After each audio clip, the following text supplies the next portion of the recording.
right? So, for example, we can only like person A or dislike person A, yeah, or whatever name you call it, right? So it's over time, of course, maybe today you like the person, tomorrow you dislike the person, that's possible, yeah? But at one particular moment of time, consciousness can only apprehend or hold a particular object in one particular way. Yeah, you either like the person or dislike the person, right? Yeah, so afflictions, like anger, for example, has the way to apprehend its objects, or holds its object in a way, or the person in a way of dislike, yeah, by seeing the faults of its object. Yeah, so that's a mind that is not really in accordance with reality, because that object has qualities, or the person has some qualities. Yeah, so, but the person who has this state of anger doesn't like to hear about the qualities, right? If you upset with a person and somebody else says, no, that's not true, this person also does this well, that well, then you say, no, not true, right? So that actually proves that this affliction is not in accordance with reality. It's not really seeing the real person, only one aspect of it. Yeah? So there's a wrong form of consciousness, so to say. So it apprehends its object in a way of seeing only the faults. So then if you have a mind that learns how to see the qualities of that person or the qualities of a particular situation, then you can imagine then there's a change happening. The moment you see the qualities of that person or the positive sides of that person, then the mind that apprehends only the faults loses its potential, right? Because at one moment of time you can only have one consciousness that apprehends its object in a particular way. Yeah? So that's a very important point to know, because that proves that we can, by applying the antidotes, by thinking about love and kindness, for example, yeah? If you meditate on love and kindness, wanting to be everything be good and well, and may the person have happiness, right? That's the definition of love and kindness. If you have that towards a person, then at that moment, that mind is present, anger cannot arise. Because anger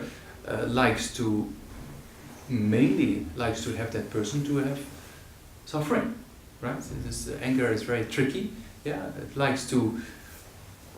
For anger, it's like it likes to is pleased when we see our object of anger suffer, right?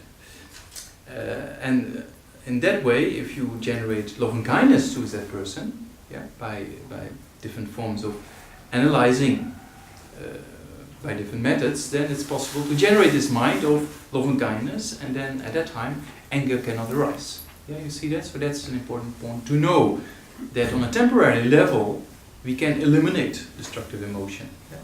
So, that being the case, how do we do that? Yeah, so we have to contemplate, for example, the faults of anger, and thinking about the benefits of love and kindness, for example, that all sentient beings have the same wish.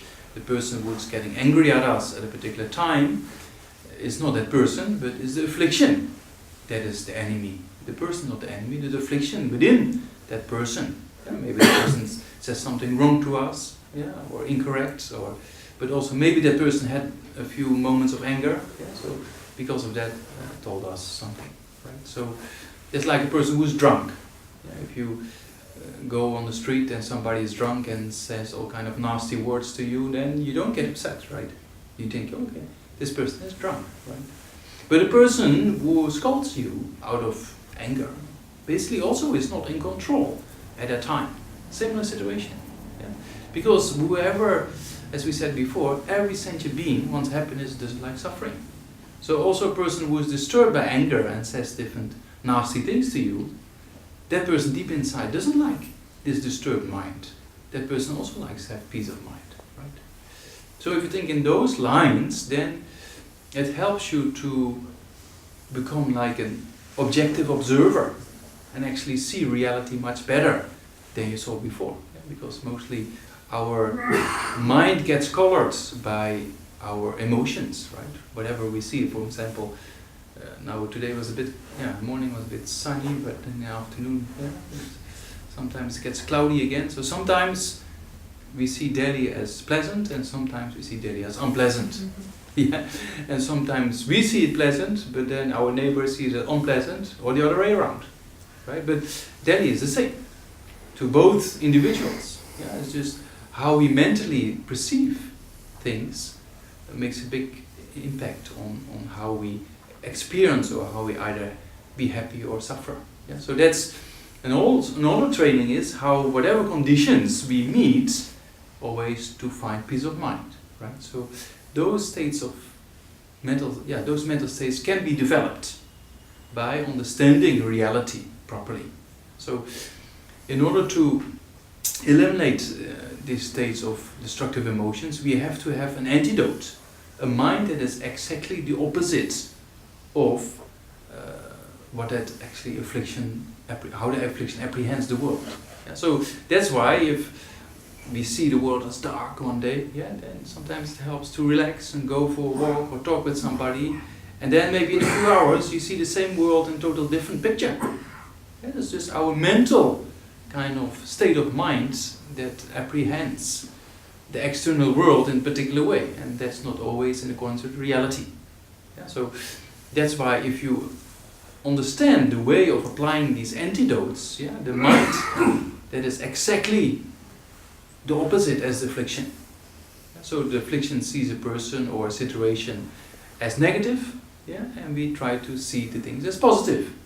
Yeah, so at that time, being more optimist in life brings great benefits, not only mentally but even physically. Yeah? It says that people who are very optimistic in life, then even when they get a sickness, the curing process is much quicker.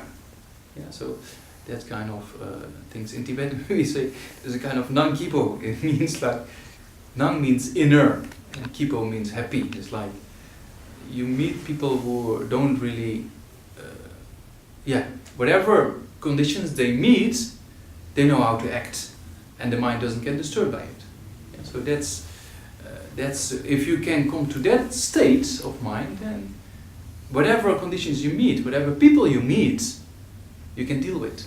So that's what we have to walk towards too. Because if there are situations we dislike, if there are people we dislike, we can escape them. We can just try to not meet that person or not meet that situation. But then, before you know it, another person comes into life or another situation comes and you get disturbed again. Yeah. So it's same thing as, I have a lot of friends from the Netherlands, a few of them, they worked for a few years, had some money and went for a world trip.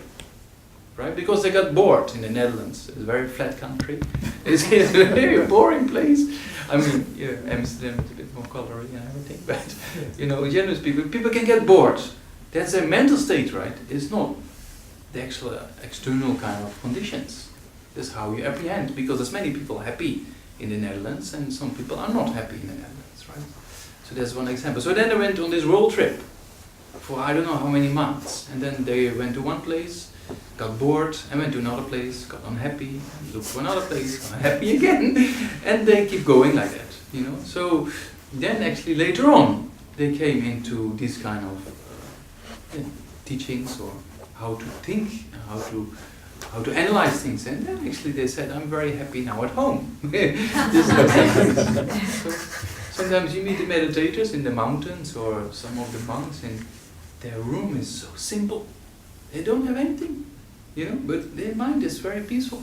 So it is not the external conditions as such, it's a mental training. So, or people who think happiness can only come through party or drugs or all kind of external conditions, right? But actually there's no satisfaction.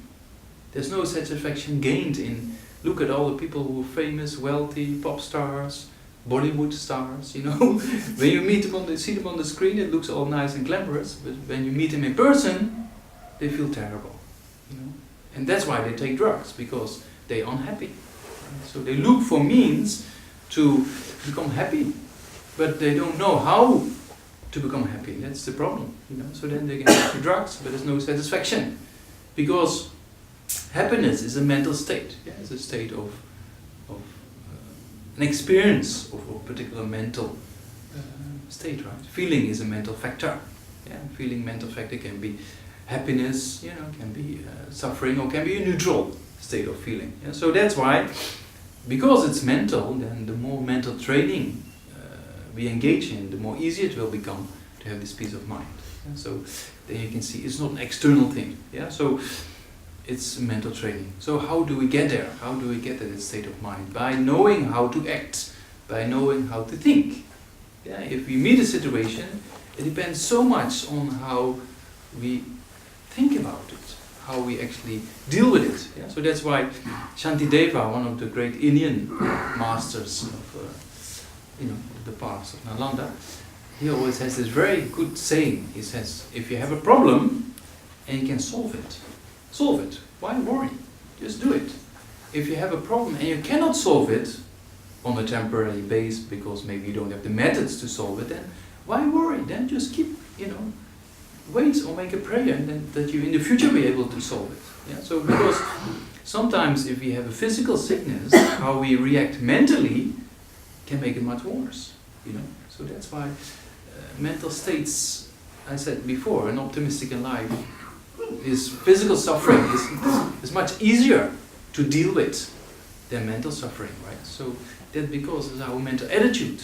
It's so incredibly important. Yeah? So if you, whatever situation you deal with, if you mentally know how to react, then there's a big difference in the experience of life or the value of life. Yeah? So we can do that. We can train in common sense logic. That's what it's all about. Yeah? Meditation doesn't mean, of course, for those high, developed practitioners go up in the mountains and meditate and get realizations of the path to enlightenment is possible, right? But there's no need. We can also, because there are also people who escape to the mountains and sit there and don't know how to meditate, and then it's a waste of time, right? So meditation means, the Tibetan word gom, means habituation to something positive or positive pattern. Yeah, so that we can do everywhere. With a cup of tea or a cup of coffee, sit down, relax, think about things. So that's also a form of meditation. Yeah? So that's how we actually have to act in daily life. We think about things. Very common sense logic, using our human intelligence. So if there is a situation you dislike or a person you dislike, then sit down, best in early morning when the mind is not too distracted by the activities of the day, and then reflect about why do you dislike this person and what did anger do to you and what did it do to the situation, because a mind of an affliction, as I said before, is not according to reality. It's the clarity is not there, right? So you cannot make the right decisions. So that's true with anger, seeing only the faults of its object. Attachment, only see the qualities of its object. Same thing. Yeah, with attachment you only like to see the qualities and don't like to see the faults. Yeah, then later on you see the faults, which is also part of reality, and then you get disturbed. So then you can see all those afflictions. Basically, that's why they call it disturbing emotion or destructive emotions. Yeah, they have the nature or the function, so to say, of disturbing the mind.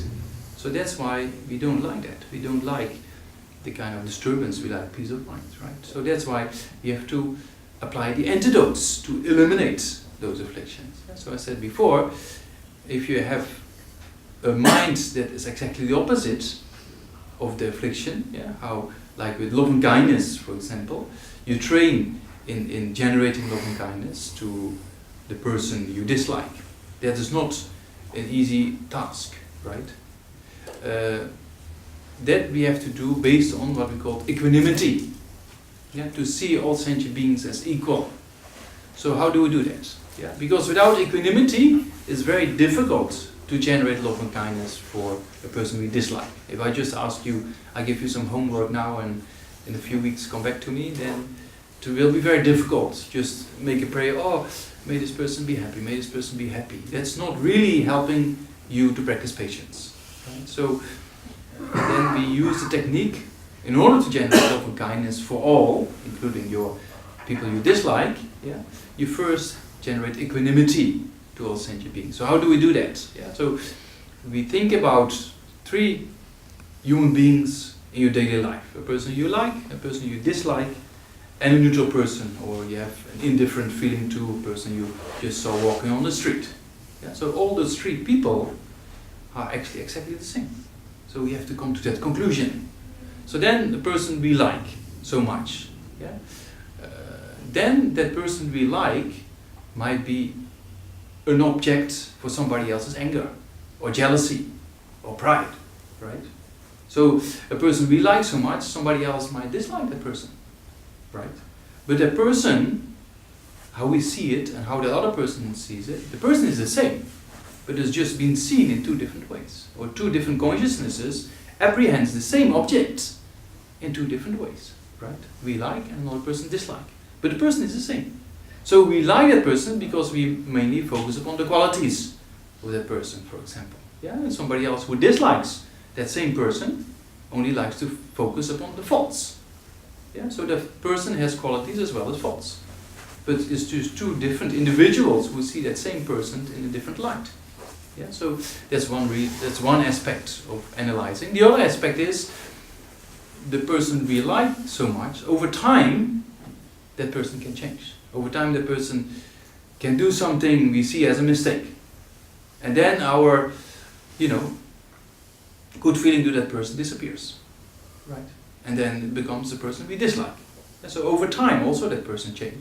Not that person changes, our view of that person changes. Right? So according in relation with others, that person is the same because, we see it as a person we like, somebody else sees that dislike, and another person who doesn't know that person has an indifferent feeling towards.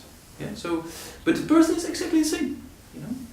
So then we analyze that again and again and come to the conclusion that actually the person we like so much, or sometimes we get attached to, maybe also has faults and somebody else dislikes it. So, and over time, the realization or the relation can be different. Yeah. So, but the person is the same, right? So then, if we have then we go to a person we see on the street. Yeah, we never met before. We just really care about that person. But also that person on the street has that same wish of wanting happiness and not wanting suffering as your dearest friend. And the person we don't know yet, over time, might become our best friend or worst enemy. Yeah, or the person we don't know can be the best friend of somebody or the enemy of somebody else. But the person is exactly the same. So then if we have contemplated those points of we have an indifferent feeling too, but that person we don't know has the same wish of wanting happiness and not wanting suffering as our dearest friend. Exactly the same. So having contemplated those two individuals in your life, then you go to the person you dislike. Yeah, a person you dislike might be the best friend of somebody else, but that person is exactly the same. So then the person you dislike now, maybe out of ignorance or maybe not knowing the problem correctly, happens quite often, right? Then we start to know the real problem, and then the problem is solved, and then we like the person. But the person is still the same. But just temporarily we saw it differently. Yeah, and the person we dislike now can be the best friend of somebody else. Over time it changes, right? So another human being wanting happiness, not wanting suffering. So if you contemplate those points again and again, there's a possibility of generating equanimity to all sentient beings. So if you see, for example, His Holiness Dalai Lama as an example of a person who has this realization, when His Holiness meets a person, he always says, I always feel close to this person. So it's possible to come to a state of mind to not hate anybody anymore. Like His Holiness doesn't hate the Chinese. He just understands that out of afflictions, out of destructive emotions, some Chinese officials, they make mistakes, right? So that's what happened. That's all the problems in this world, all the problems in society are mentally created initially. Because whatever we do verbally, whatever we do physically, is preceded by mental intention, right? Before we say something, before we act, it's that how short the intention is. But there's always mental activity before we act. So that's true on a worldly level as well. In politics, so a lot of politicians, they are motivated by afflictions. So, and that's why they make mistakes, right? Of course, some are good motivation and then try to do the best, also possible. Yeah, but also certain are, maybe a little bit let the afflictions take over, and then mistake happens. So all the problems in society, all the problems in relationships, basically all founded back in these kind of destructive emotions. And that's why the movement in psychology of emotional intelligence is so successful, because it helps human beings to think about the mind and to think about others. Yeah? So if you practice this emotional intelligence in a correct way, there's more happiness. You know, if you read the books of Daniel Coleman, for example, then he doesn't mention the word Buddhism. It's just kind of very universal or secular aspects he talks about. Yeah? And then basically, but the conclusions of his books is, if you subdue your mind, there's happiness. Yeah, so also the Buddha said himself, you know, to avoid negative deeds, commit or try to accumulate virtue, subdue your mind thoroughly. This is the teaching of the Buddha. So then it's the same conclusion. Yeah, if you act in a negative way, you create negative karma or kind of causes for suffering. If you act in a positive way, you create positive karma and causes for happiness. Yeah, so that's on a temporary level, as we're just talking about, or applying the antidotes to the afflictions. Yeah, that's on a temporary basis, counteracting those afflictions. Because as long as this antidote is present, like love and kindness, yeah, based on this equanimity, we can not generate a state of anger at that time. So then first we have generated this equanimity, yeah, the first step. The next step is to contemplate the kindness of the beings around us. Yeah? So by the kindness of others, we actually can have our life. Yeah? By the kindness of others, we can buy the things we need to buy. By the kindness of others, you know, to go to the supermarket and buy the things, the groceries for the week or for whatever period you buy. It depends on so many others. You know, people will get it from the fields, then will have the transportations all the way to the shops, and then in the shops, of course, we have to pay with the money, but the money also is depending on others, right? We have our jobs and that we get paid for. So there's so many individuals basically needed for us to have our life. Yeah? And all those individuals have been so incredibly kind for us to be able to live the life we're living. And then from the point of view of practice, or the point of view of our spiritual growth, yeah, that also depends on others. If there were no nasty people around us, we would never be able to practice patience, right? And people who are able to point out your faults, yeah, if they don't do that, you will never grow, right? So that's why, in many ways, we depend so much on other beings around us all the time. So they're so incredibly kind for us to have our life, you know. So they reflect upon, based on this equanimity, you reflect upon the kindness of others, and then you generate a wish to repay that kindness, or a wish to be able to help others. Yeah? And then the best way to repay that kindness is, of course, them to be happy. Because how wonderful it would be if all sentient beings abide in happiness, right? So that's what we call love and kindness. Yeah? So if you can generate this wish based on equanimity in this kind of sequence, yeah, then you can generate for all sentient beings, including the persons you dislike. Right? That's the real kind of love and kindness, yeah? To have the wish for all to be happy. Yeah? So then, if you make exceptions, yeah, we make prayer, may all sentient beings be happy, except this one.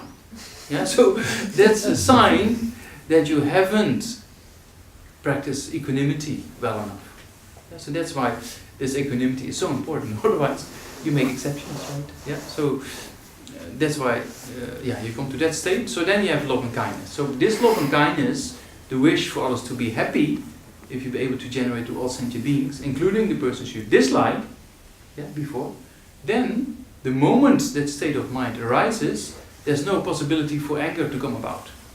Because anger likes to harm the person in a certain way, or like the person to see the person to be harmed, or the person to suffer. Yeah, so if you have this opposite wish of others to be happy, then anger doesn't arise. So the more you habituate your mind to this positive state of love and kindness, then anger loses its potential to come about. Yeah? So it's like a skill, right? The more positive states of mind you've generated, the negative states of mind, they lose their potential. Okay? So that's why you see with the great examples like His Holiness, they don't get upset by these kind of people who say nasty things to them, because that verbal abuse, so to say, is just words. It doesn't really physically harm us, right? Same thing when we scold somebody. Same thing. It's like we only harm ourselves. Because, for example, same with dogs. It's very interesting. If you see your dogs on the street in India, is a very good way of seeing the street dogs and how they act. Very interesting. I stayed for 1 year in Geshe Monastery, is near Hunter. We have a lot of dogs, so we give them food every day. But then you see how they act. Every group of dogs, they have their own territory, right? They have their own place. And then another dog from another territory comes in, and there's fighting. So the other dog who comes in also starts barking and fighting, and there's no end. Even they bite each other. Yeah? But sometimes it happens, a dog from another territory comes in, and the dogs from this territory start barking, and the other dog just comes in, wags his tail, and just walks around, and then the dogs act in a totally different way. So then you can see, if you get angry at a person, and the person is practice patience, then the person who is getting angry he's like, he doesn't know how to act. Right? So then also, if you practice patience, you not only help yourself, but you also help the other. Very interesting. You see, same animal around, same thing. Yeah? So why? Because the animals, they also have consciousness. They don't have developed kind of human intelligence, but they have also afflictions. They have anger. They have attachment. They have this kind of states of mind, right? Because when it's their food and somebody else comes, they're attached to the food, right? So then somebody else takes it away. If your object of attachment is being taken away, you get upset, right? If you're very attached to a car or a phone or a laptop and somebody else knocks it off the table, then you get upset, right? Because you got separated from your object of attachment. So same with dogs, same thing. So then how the dogs act, same thing. That's it. So we human beings should be able to do better because we have human intelligence, right? So if this dog comes in this territory and wags his tail and the other dogs start barking and start to bite him, but he's just laying on his back and try to play. The totally whole atmosphere changes. It's very interesting to observe that. So as human beings, we can do even better if we use our human intelligence, right? So if a person has verbal abuse towards you, and okay, this person is overpowered by anger, yeah. So we should generate kind of compassion for that person because that person is suffering at that moment. And actually deep inside, the person doesn't like suffering, right? Because we know when we get angry and upset, and we lose our appetite, we lose sleep, we don't like that. So also the person who gets upset with us and acts in a verbal, abusing way, if we act also verbally abusing, then it's like the two dogs fighting, there's no end, right? There's no solving of the problem. But if you act in a patient way, generating love and kindness, and have compassion for the person who has this affliction of anger, then that person also sees there's no similar response. So then the person has a possibility to reflect. If there's fighting from both sides, there's no possibility to reflect. Same with the dogs. When they start fighting with each other, the best way is just to separate them. There's no other means to do anything, right? So yeah, that's very interesting actually how afflictions work. So if you're in control in those kind of situations, that's what we call human intelligence, right? To act in a proper way. And then there's happiness. So that's why in modern society they say this emotional intelligence is so incredibly important because it builds up a kind of peace of mind of individuals. And that reflects upon health, that reflects upon the living conditions, that reflect upon the value of life, many things. So it's all basically founded in these mental states. Yeah? So that's our temporary possibility of preventing the afflictions like anger, attachment, jealousy, pride from coming up. Because you only harm yourself. Yeah? You cannot, if you just shout at a person and the person acts in a kind of patient way, or the person doesn't hear you, sometimes into traffic, and then realize you're angry with him or her. And then you only have yourself. at a time, right?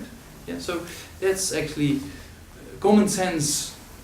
Yeah, it's not always easy, because when the afflictions take over, we lose the capacity of thinking clearly, so we don't think about these things. Or then when somebody else tells you, oh, please practice patience, then you get even more angry. So that's why it's important to do homework, on a daily basis, to contemplate about these things. In the early morning, you do some breathing exercise, counting the breath, make sure the mind is peaceful, and then you just contemplate. Okay, the day before yesterday, I got angry at this person or this situation. What did it do with my mind? How did I act? What did it do with the other person? Was it beneficial or was it destructive?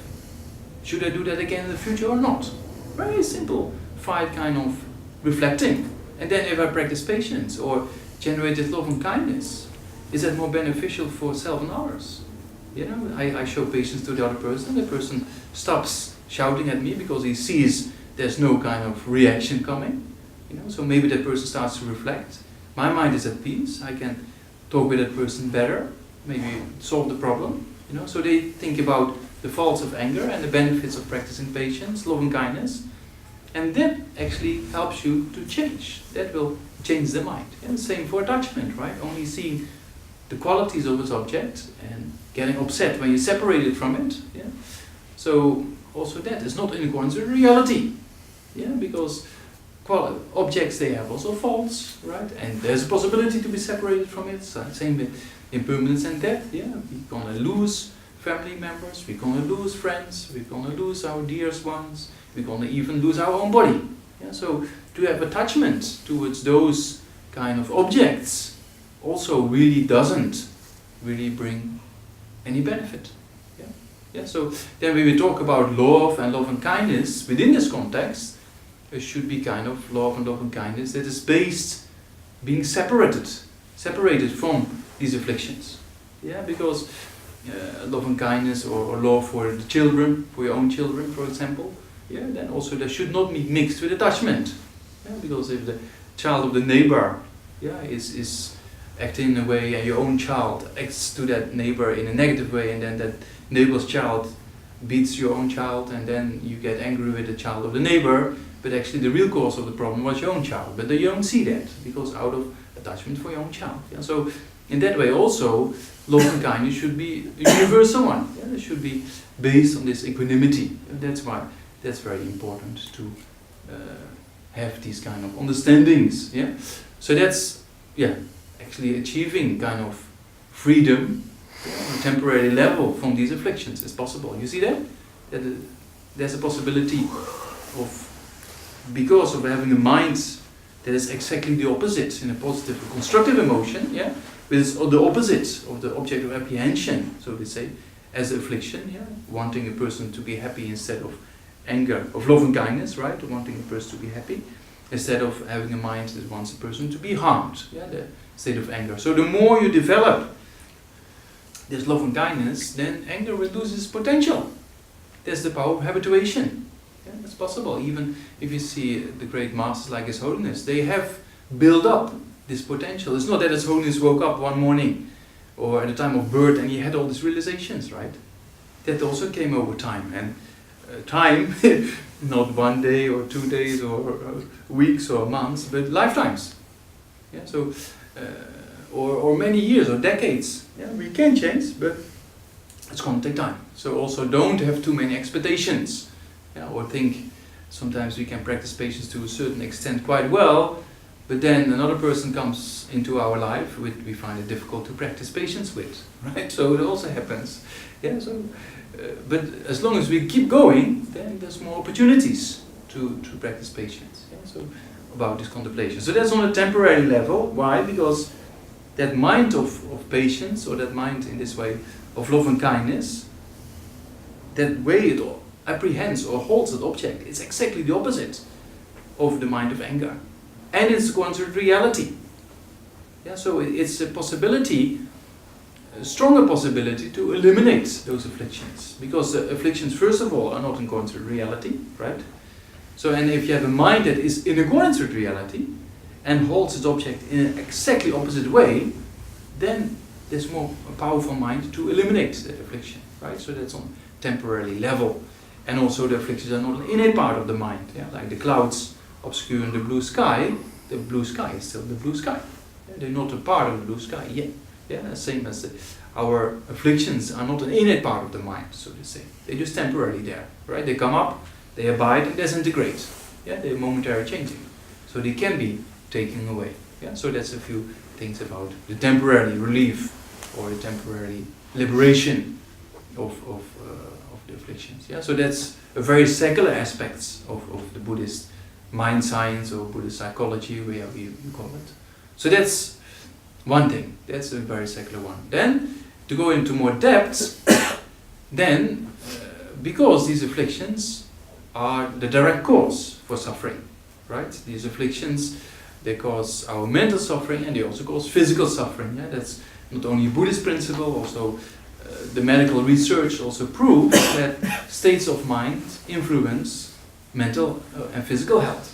Yeah? So also mind can influence the brain. Yeah? If you do certain trainings now, the last few decades, you can reach a lot of research regarding the power of meditation, for example. Yeah? Richard Davidson's one of the world leading neuroscientists who does a lot of things with meditation and seeing the effects upon brain activity. Yeah? And if that's possible, and of course also other research, you can see that states of mind can influence mental and physical health as well. Yeah? So we talked about it a little bit already. So the mind, can create a lot of suffering if it's not being dealt with correctly. Yeah? So that's on temporary level. That's a very secular aspect of Buddhist psychology. Right? So if you take then a little bit of more philosophy into the picture, then you start to analyze, okay, the afflictions are the direct cause for suffering. But what is there something else that causes the afflictions to arise? You can ask questions, right? So then we come to a conclusion that there is something what we call the grasping at the self. That is actually the cause for all the problems. Or the apprehension of a self, to see the self in an inherent, from its own side, existing way. Yeah, so this is actually the root cause for the afflictions to arise. The afflictions are the direct cause for suffering, but the root cause of suffering is this ignorance, not knowing the reality of a self. Yeah, so why is that so? I always use that example, a non-Buddhist example. I mean, it's also a Buddhist example, but it came from Daniel Brown from Harvard Medical School, who actually asked the audience, please get angry. And very difficult to get angry. But if you say, you look like this, or you act like that, you this kind of person, you that kind of person, then the I comes up, it's very easy to get angry. Within a few split seconds, you can generate anger. Very easily, you know. So because of the habituation of the past, to get angry is easier than to practice patience. Yeah? If you trigger the right, you know how to trigger the right. In the monastery where we come from, the monks are very good in triggering this I. So I lived for many years in a very small room with a roommate when I was first Westerners. And Westerners have a more kind of concept of I and me than the Tibetans, generally speaking. You know, so. And you know, my roommate also and all that, they're very good in teasing, you know, try to go to the edge. Also in the debates, you know, the physical debates, when we go in the evenings, we clap our hands, and not just to clap our hands, but it has a lot of symbolism behind it to analyze particular important, difficult points in the text. This kind of discussion, very structured discussion, this kind of using epistemology and reasoning to pinpoint down difficult points, or to explain difficult points, to examine. So in that process also, if you see in the monastic institutions and the nunneries, then people always play also with this I, you know. Then the person almost gets uptight and says, you see, you get angry, you know. So that's a very, very playful way of dealing with afflictions, you know? And it's very helpful. So that's a little bit missing in Western society also. I don't know, India, I never really heard it's been practiced that much, you know. So but it's very powerful too. Yeah? So because this concept of triggering the I, you know, is actually the cause of the problem. Because based on that afflictions arise. I want this object, I want this iPhone, I want this car, I want this, I want that, I want this meal, you know. So same thing with dogs, you know. You see, oh, my food, you know. Nobody is allowed to take that. Even a mother sometimes and the child sometimes, you see, you know, like when they're very hungry, the dogs, there's only me, you know. So then you can see it's actually cause for all the problems. Yeah? So this I, that concrete concept of I, what I said before, this Daniel Brown from the medical school of Harvard did a research regarding these points. Very interesting. Regarding, of course, they only think about physical health. Yeah, in that research, so they did research regarding people who has a more concept of I and me. Yeah, in conversation, 10 to 15 minutes. See how much they use the word I, me, myself, you know, and then they put that, you know, discounting, and then because whatever we say, if you study linguistics, whatever we say has an impact on how we think. Yeah? From Buddhist perspective, because whatever we say is preceded by mental activity or an intention. Yeah, but also if you express certain words, it has effect on the mind. For example, if you talk very respectful to a person, yeah, in Hindi you have honorifics, in Tibetan language also honorifics. If you use that, then automatically it generates a mind of respect. I don't know if you ever experienced it, but how we say, how we talk about things influence the mind, right? Yeah. So then they has this research, and then they calculated the amount of I, me, myself, so people with a more self-concern, and they had low self-esteem, they had higher blood pressure, more depression, and the possibility for heart diseases. Very interesting, you know. So it's not only a Buddhist concept. Yeah. So that's one thing, and also depression and post-traumatic stress disorder, for example. Yeah. In the Tibetans, who I don't say all the Tibetans are like perfect practitioners, but in general context, you know, people who are being tortured in prison, not for a few days, but for months or years. Yeah. So same psychologists from Harvard Medical School did research and said that it looks like it almost doesn't exist among Tibetans. Only a few individual cases. This post-traumatic stress disorder. Very interesting, you know. So then you can see the power of the mind basically can prevent a lot of suffering in the future, you know. So yeah, so that's a few things. So then this concept of I and me, that is the cause for anger to arise, or attachment, right? So that's a very important insight, because that's the root trigger of all the problems we have in life, and all the problems in society are rooted in this concept of I. Yeah, this concept of seeing the self as concrete. Yeah, based on seeing the self as concrete, you generate a kind of self-importance. I'm more important than anybody else. Then the self-cherishing attitude comes up, and then it's only down the line. Yeah, from then onwards. If you only think about yourself, you can see people in society, people who, you know, have a lot of money, but they only think about their own money and don't like to share, then their mental state is very short-sighted. You know, there's a lot of suffering, worries of losing. But people who do a lot of charitable work and very open, then automatically you can see there's much more happiness to be gained, right? So this self-concern or this self-importance is based on this concept of seeing the I as very concrete, existing from its own side. You know, so this is something to be known or to be understood, yeah, and to have an insight that the self does not exist the way it appears. And that's a very important point. Yeah. So how things appear to us is not always reality, right? How we just talked about how we see a particular individual is different from somebody else who sees that individual, right? Or we see the day, if we're a bit down, we see the day as dark, but somebody else sees the same day as beautiful, right? So it's our perception of the world. So whatever appears to us is not reality, right? That's something we can easily reflect upon. Yeah? So then also this appearance of how the self appears in that way, the question is, does it exist the way it appears? That's always in the Buddhist context, we always have to ask and question things, that's very important. And always go back, what's the cause of this? What's the cause of that? That analytical approach is very important for our development. If there's no doubt and we just read a book and think like, we read like philosophy or we read mind science and think, oh yeah, that's interesting, oh yeah, that's probably all true, yeah. It doesn't do something with the mind, right? You have to analyze. Yeah, so that's why when His Holiness tells the stories about great masters of the past who, reading the text, and then some people say, oh, you must read so many texts every day. But then they say only a few pages. But they read and reflect.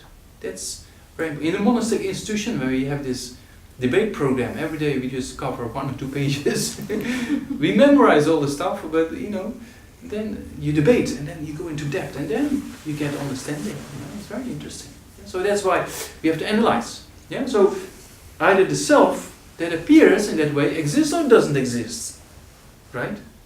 There's no other possibility. Yeah. So then you analyze how that self arises. So it arises when afflictions arise, anger or strong attachment or jealousy or pride. It's a very concrete concept of I that arises, and then based on that you say I'm more important, or you think, and based on that, that's self-cherishing attitude. So initially, first step is this concrete seeing of an entity that looks to exist from its own side. It looks like that. Yeah. So that appears. So when somebody points out your mistakes, for example, it's a very good opportunity to see how that I comes up. I don't have this mistake. Even if you have it or not, it doesn't matter, right? So I comes up. So that's a very important point at that time to meditate instead of to scold the person.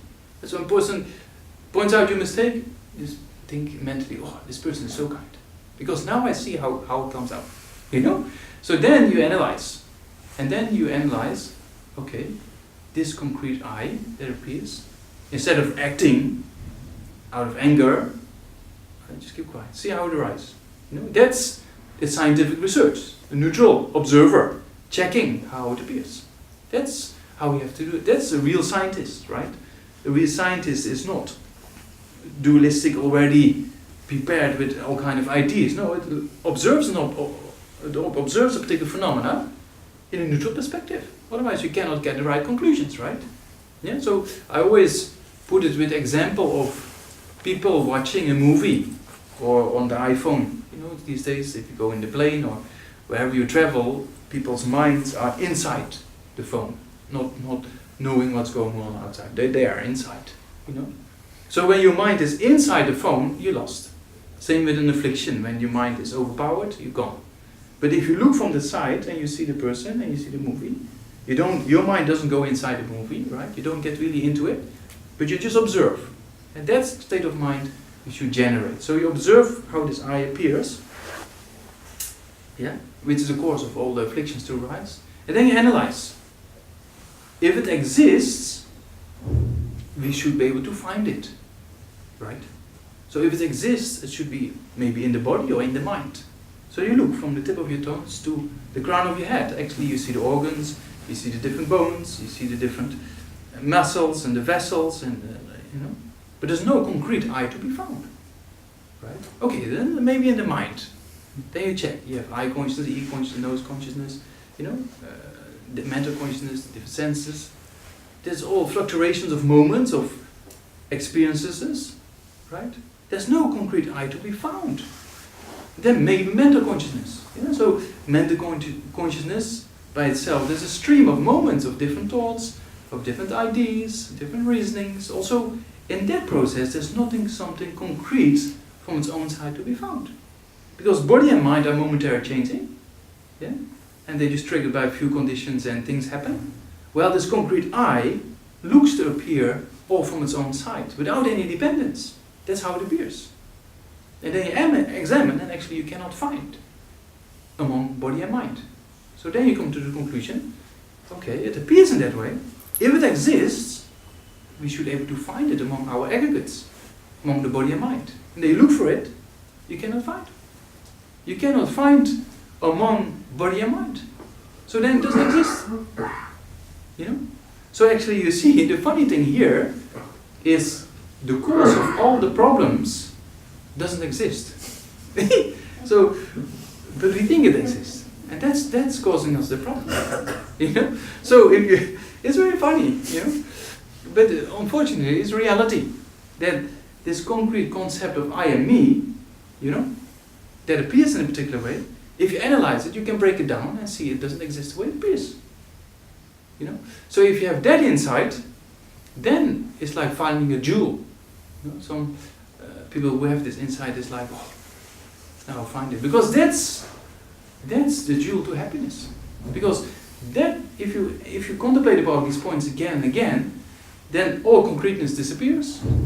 Then there's no building blocks for the afflictions to arise. There's no cause for attachment. There's no cause for anger, jealousy, pride, because everything in those destructive emotions are based on making things extremely concrete, like our own problems in daily life. They're the biggest problem we have. Yeah, we have the biggest problem in the whole world. Yeah, so we see maybe you can sit, or maybe here or there. Yeah. So the problems we have in life also we see it as mountains, right? It's very concrete. Yeah? But if you analyze, and you analyze also these points, then even the problems also are in the nature of dependent origination. They come, they abide, and they disintegrate. They cannot find the concrete problem existing from its own side. Yeah? So these kind of thoughts will help a lot in cutting the real cause of suffering. You know, so we talked a little bit about the temporarily release or from the afflictions, and in that way achieving happiness, or the freedom, so to say, from afflictions, right? On applying the antidote, love and kindness, patience, yeah. But in order to cut the root cause for ultimate happiness, then we have to understand this concept of how the self appears in a very concrete way, which causes the afflictions to arise. But they analyze and you actually see that the self doesn't exist the way it appears. Yeah, you see that a little bit? So that's kind of helping us to achieve ultimate happiness. Yeah, so based, of course, this is all very secular, I'm talking about here, based off having a motivation, wanting to achieve this freedom, or wanting to achieve liberation. Yeah? So then, now we just talked about this life. I mean, my mind was also limiting about all lifetimes, yeah, but in a secular way we can talk about this. But then from a more Buddhist perspective, when you go back into philosophy, then our consciousness, right, is no beginning to be found among our stream of consciousness. So that's why afflictions are so difficult to deal with. Same with an addiction. When you smoke when I was a student, before I was dressed like this in the Netherlands, when I was a university student, I did all kind of stupid things people do, you know, go to parties all night long. We went to Rotterdam, and then there was rave parties until it was open to 4 o'clock. They only had a permit to 4. So then we took taxi, went to another one. It was open to 9 o'clock in the morning. We took the train back to the Netherlands, or to my parents, and then breakfast with my parents and go to bed. Sleep all day. So, and also one holiday we went smoking. We didn't went smoking, we hitchhiked from the Netherlands to Spain. And then we thought, okay, let's smoke a little bit, just normal cigarettes. In the parties we smoked other things, but then and then it's easy to stop because only 2 weeks, you know. So I felt a bit kind of uncomfortable, so I stopped. But if you have a habituation of smoking for many years, very difficult to stop, right? So here, same thing. If the habituation of afflictions is only for a few years, then it's very easy to cut them. Yeah. So, but they're so difficult to eliminate because they're there since beginner's lifetime. So it's going to take time for us to eliminate them. Yeah. So there's another Buddhist principle that consciousness has no beginning. There's no beginning to be found, because every moment of consciousness is preceded by another moment of consciousness. Yeah? Form cannot produce consciousness. Consciousness is not the same as brain. Right? There's an interrelationship between brain and mind. Yeah? Correlation and even causality is possible. Either first there's mental state, then there's brain activity, or the other way around. Yeah? That we can even explain according to different scientific findings of training the mind, training your brain, yeah, or like the OCD problem, that the people with the OCD problem, first there's the brain activity, and that causes a kind of mental state to act in a particular way.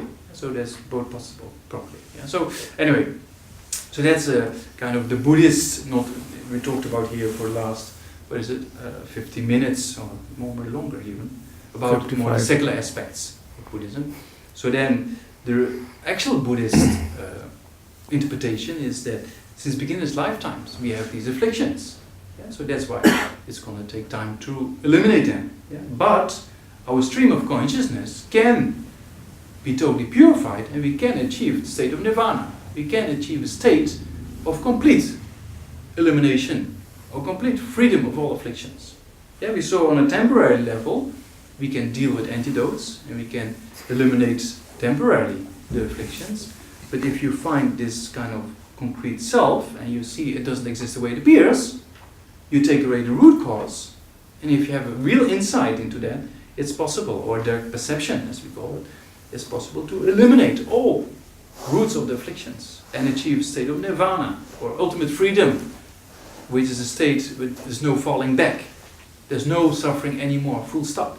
Yeah? So that's a little bit about freedom from disturbing emotions. I feel now like a salesman. Try to sell a product. Yeah.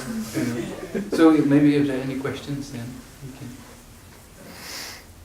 try to answer, or doubts, or yeah, I don't know. No?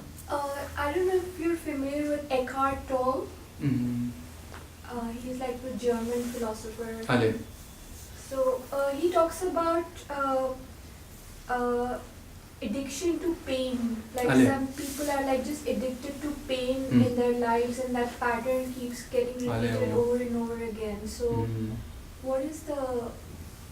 Yeah, there's probably different interpretations possible, right? Some people have a kind of self-pity, or some people like people hurting themselves, you know, because they need a distraction, because they can't deal with the mental states, you know. So those possibilities are there. There's, by case you have to see, right? It's not probably a universal kind of answer to that, right? So some people they do it out of needing attention. Yeah? Some people might do it out of self-pity, or some people might do it needing a distraction. Yeah, people hurt themselves. They can.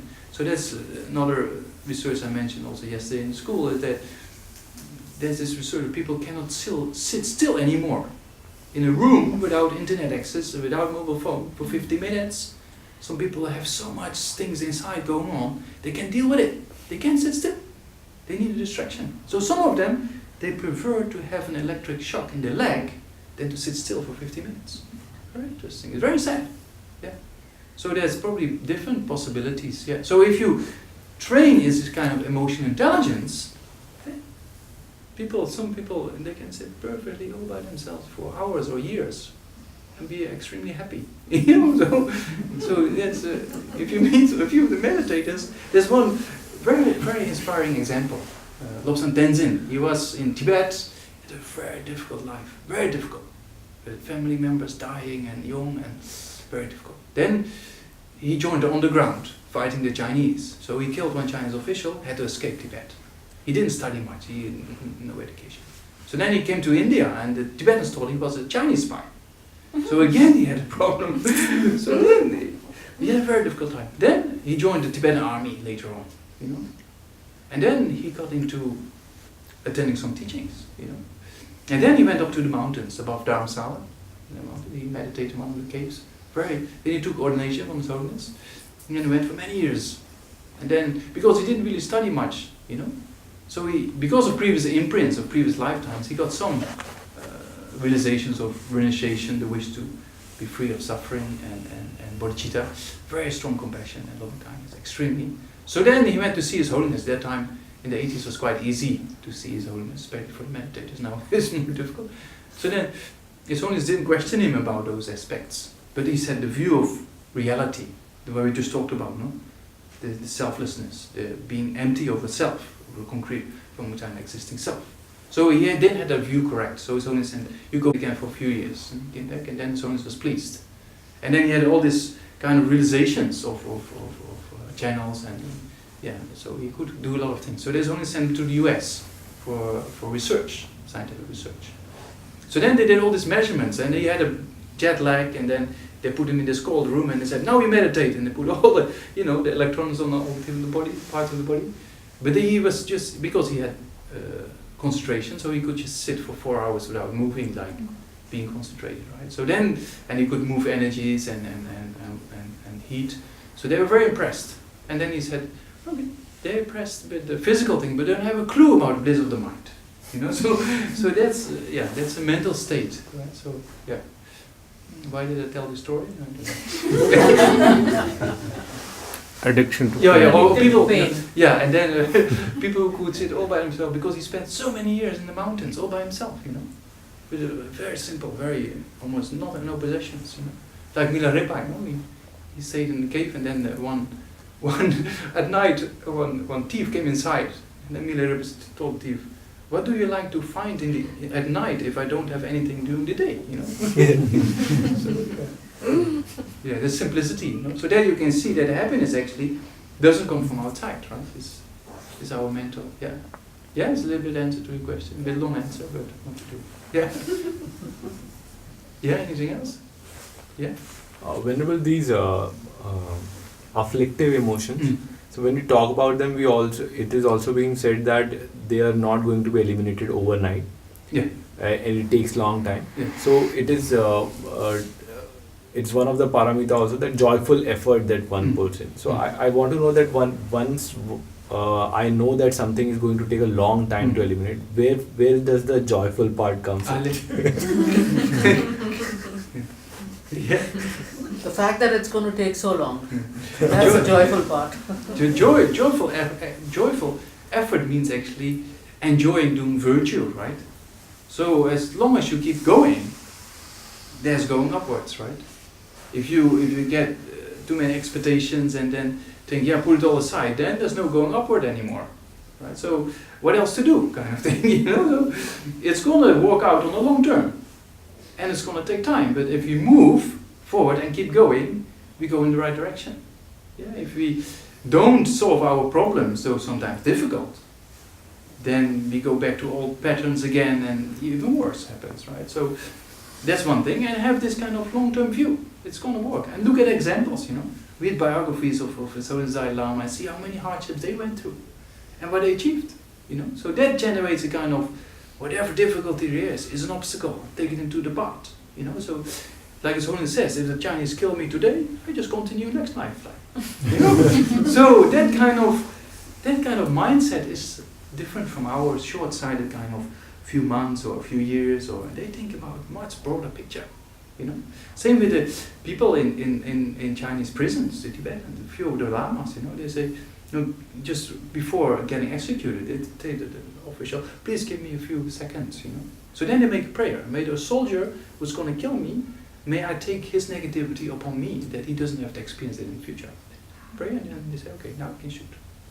So then, because knowing, by having that state of mind, in the next life there's no worry, because they automatically will get a good rebirth and progress on the path to enlightenment. So then that kind of joyous effort is this kind of probably very vast picture of future lifetime. So that's why I just said before, if you only have this life, right, then there's many, like same as I was when I was a young student, then there's so many questions unanswered. Why do some people more suffer than others? What's the cause of all this suffering, and why it's so difficult? If there's no past or future lifetimes, it's very difficult to explain all these points, Though, in order to understand, most of you as Indians, I don't have to explain too much because it's in the culture, but still you have to analyze why is there past and future lifetimes. Right? Because if you just believe, then it's not strong. Everything in Buddhism, where we say, you should analyze. Don't accept what I tell you or accept what you read. Analyze if it's true. It's reality or not. That you analyze. Right? So, past few lifetimes, you can use reasoning, you can use the mind-brain problem. It's possible for consciousness to function without brain. Yeah, so those kind of researches you have to analyze, and children remember previous lifetimes. Those kind of research is very interesting. Yeah, and then if you have that picture of past and future lifetimes, then the whole, like a few years of problems doesn't really And that also happens, you know. Then you see that's also why probably what Hauz explained when he was asked the question, what's the reason of Tibetans not having this post-traumatic stress disorder when they almost beaten to death or been starved, almost, you know, they almost died in prison so many times. But there's no hate towards the Chinese. There's no stress disorder after. Why? He asked the question to his Holiness. And his Holiness gave two answers. He said maybe because of their bodhicitta, maybe because they so care about others more than themselves. Yeah? There's no concept of I and me. As I said before, even according to certain scientific researchers, people who are more self-concerned, there's low self-esteem, there's more depression. Yeah? So that's not there. So maybe on the bodhicitta. That's one answer. Another possibility, they're not well trained in bodhicitta whatsoever. It might be because they understand the law of causality. Yeah, so we talk about karma. Karma is not a magical play outside somewhere. Karma is nothing else than causality. If we see outside crops growing from seeds with heat, moisture and fertilization, it grows into a plant, right? But the karma is nothing else than the law of causality within the continuum of a person, within the continuum of the consciousness of the person. And so if you think in that way, then they might think, okay, what I experience now in prison, I have created a cause for this in the past, otherwise it doesn't happen. Right? So there's also a possibility of acceptance. Right? If there's acceptance of difficulties in life, it takes away so much of the suffering already. Because otherwise you think, why me? Why this? Why that? You know, so if you have this kind of acceptance of the problem, it also helps to generate this positive state of mind. Right? Yeah, so that's very interesting. Two answers also is to why the reason maybe why there's no post-traumatic stress disorder for those people. Not all of them, a few individuals there, of course, but the majority doesn't have it. Yeah, very interesting. Yeah, yeah. Anything else? Otherwise, it's 8 o'clock. I have a bit of an academic question. Academic question. In the sense that, what is the Tibetan word for loving kindness? Jamba. Jamba. Yido Ongwa Jamba sometimes. It's like, What- Jamba means love, right? Like Maitreya Buddha, it's called, or the protector Maitreya, it's called Jamgun. Yeah, so sometimes we use in the mind training sequence, we use Yido Ongwa Jamba. Yido Ongwa means to be close to the mind or to appear in a pleasurable way. You know, so that's to see all sentient beings as very close, right? That's what we have to go to in order to generate, based on this equanimity, to see all sentient beings as equal, and then we generate this kind of wish for all beings to be happy, right? That's the definition of love and kindness, without exceptions. Without exception. Yeah. That's simple. Yeah. It's not too academic a question. No, but I find it interesting because often Tibetan words elaborate That's- the yeah. meaning in a very Language beautiful is- way. If you translate terms, then sometimes you lose some of the meaning, yes, right? so that word has the essence of the practice Yeah, actually. true. Yeah. Yeah, so then maybe we dedicate, as I said before, we generate correct motivation, then we talk and discuss, and then very fortunate what we did today, you know, to talk about these things of the mind, to talk about the benefit of others, to talk about the root cause of suffering, which is very difficult to, those kind of teachings in general is extremely rare to be found. Yeah? So we're very fortunate to be able to talk about these things. Yeah? So this very, we can rejoice and be happy about it, because this teaching, if you just a little bit of thinking about that the I doesn't exist the way it appears in a very concrete way, but I said many times, it's Sheikh Samsara, Aryadeva said in his 400 verses that it's a starting point of finding the jewel of producing ultimate happiness. Yeah, so try to dedicate these positive potentials or merit or things we have accumulated, and I think that oneself and all sentient beings, may they never be parted from these kind of teachings or this kind of mind science, and to help them achieve happiness as soon as possible. And not only just temporary happiness, but also ultimate happiness, and that all sentient beings be separated from suffering forever. So try to generate, and that all sentient beings without exception may generate these states of mind in the continuum, so of love and kindness, compassion, and bodhicitta. Janjo, Sanjo, Rinpoche, Mabye, Panan, Gekuji, Yaba, Nyamba, Meba, Yang, Gone, Gonde, Bawa. And then, of course, not only this kind of loving kindness and compassion and bodhicitta, but in order to cut the root of all the problems, the root of all suffering, they oneself and all sentient beings have this insight into selflessness, into seeing that the self doesn't exist in that concrete way, it doesn't exist the way it appears. Yeah? So also try to dedicate that oneself. All sentient beings may have this insight in order to produce the real stable form of ultimate happiness of nirvana. Yeah? So, Toni Tawa Rinpoche, Maya Pana Gekuji, Yaba Nyamba Meba Yang Gone Gondu. And may all the masters who explain these points, like the Holiness Dalai Lama, Lama Zopa Rinpoche, etc., may they have long and healthy lives, and in all future lifetimes, may they always be guarded by them and always receive their teachings. Yeah? Also try to dedicate in that way. Yeah. Gade Rawe Gorwe Singam Pendando Geshe Tenzin Namdak